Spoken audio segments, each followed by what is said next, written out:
The mascot horror genre has gone stale, is what a lot of YouTubers nowadays say. I don't really believe this though. I mean, we just got My Friendly Neighborhood, A Man of the Adventurer, Fnaf Help Wanted 2. Sorry. All of which are completely different, received great reviews, and released last year as I'm recording this. The reason people say it's all gone stale though, is because of two reasons. One, lore, and how it's got so similar, which I'm not gonna talk about. And two,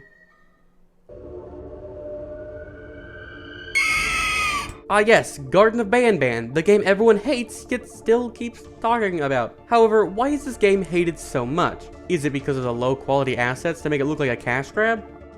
Well, yes, but there is more to it, and it all starts with Bendy.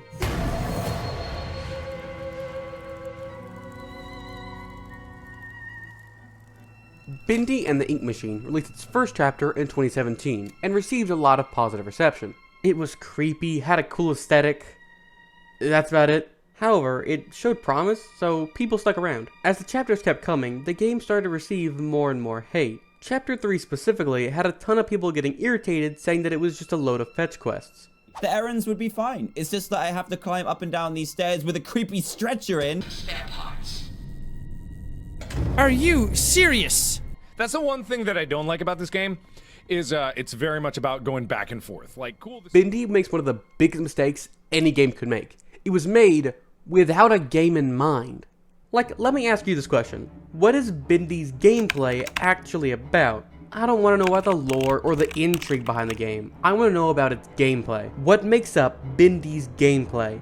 Well, not much. Chapter 1 has barely any game mechanics at all. It's mostly about walking and finding, and that's about all that's seen throughout the game. Chapter 3 introduces stealth sections, but they're only sections, not the majority of the game. That's also true for combat and puzzles. For an explanation of why I bring this up, let's talk about platformers.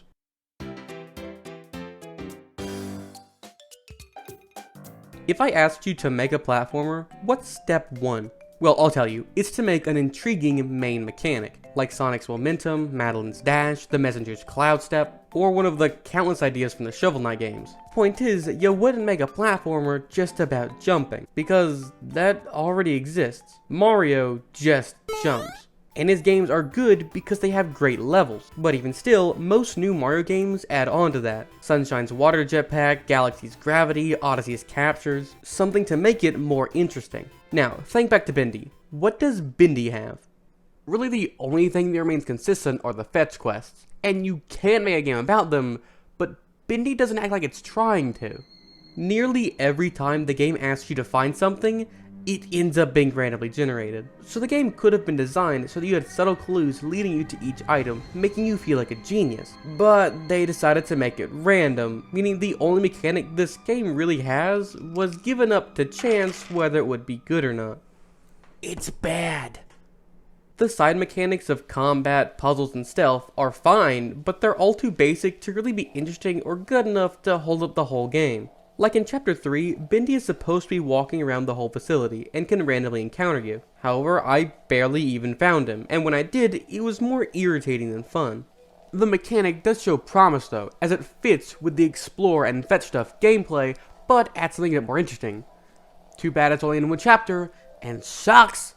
The other stealth section with the projectionist is uninteresting too, since you're faster than him, so you can just run away, with no chance of dying. Am I missing something? Now, most of this is understandable. This was the company's first big project, so they likely didn't exactly know what they were doing or how to plan ahead. For instance, in Chapter 1, you couldn't open doors, but later they added it so that you could, because in a future chapter, they added that as a mechanic, so they added it to all the past chapters. It's not great, but it's fine.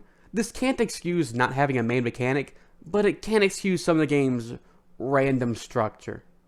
Bendy is a game I have no say in. I'd much prefer an improv action comedy game played together with friends. I'm talking about Agents of Fate, the newest creation of Fabletop Productions, a company who makes unique role-playing games. Their newest creation has an art style inspired by The World Ends With You, and allows you to improv using both pre-made stories and characters, or experiment with your own. I've always wanted to play improv games, but just haven't. However, Agents of Fate, with its pre-written characters, makes it an easy place to just jump in and start. Great at parties and social settings, Agents of Fate has competitive PvP fights, time-bidding flashbacks, and is based more on wit and outsmarting others than high dice rolls. You can help fund this game right now on Kickstarter. Just click the first link in the description to learn more, and thank you Tabletop Productions for sponsoring this video. Now, back to Bendy. Bendy did get a second game, and it was pretty much all the same issues. There's no main mechanic, the stealth sucks, it seems to be made without a plan. It has all the same issues the original Bendy had, with no signs that they even realized their issues to start with. Well, the game did ditch the random generation, which is nice, but that's what all they did better. In fact, in some ways, the game is worse, with even less focus. Bendy and the Ink Machine had stealth with Bendy, even if it was bad, but in the Dark Revival, the screen just goes black and it says he's getting closer, and you have to hide. Essentially, it's just a timer that says, hide within the next 5 seconds, which isn't fun or interesting. Ink Machine has stealth with the Projectionist, while Dark Revival has stealth before giving you a weapon to kill the enemies, thus getting rid of stealth completely.